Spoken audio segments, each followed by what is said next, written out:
In response to low oil price, over the last 2 years, oil and gas companies have deferred or cancelled $200 billion worth of capital projects. And that's necessary, but it's not sustainable. We still need to develop.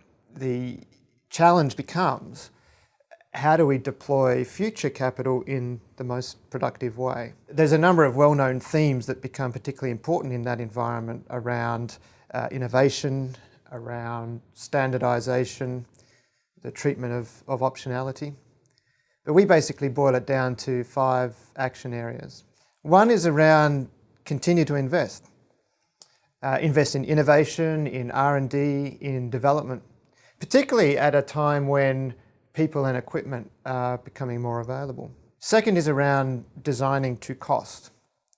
So start with a constrained view of what capital is available and then engineer what's possible into that window of available capital. And we've actually seen some stunning innovations where we started with a lower than reasonable window for capital in the first place. The third area is around standardization, and in particular collaborating for standardization. So if the industry is to move quickly to a more standardized level, that's going to require appropriate collaboration with suppliers, with oilfield service providers, with EPC companies and joint venture parties. I mean, we don't need in the industry subsea equipment with 28 possible shades of yellow.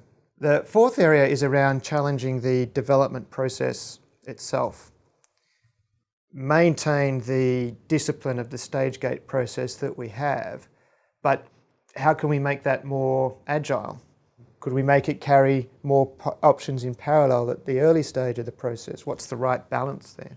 And the fifth area is around having an improvement process for the development plan itself. So just as we would if it would be an operating asset, how do we generate opportunities, prioritize them and cause them to be executed working alongside the development process? So this is not something that can be done one-off.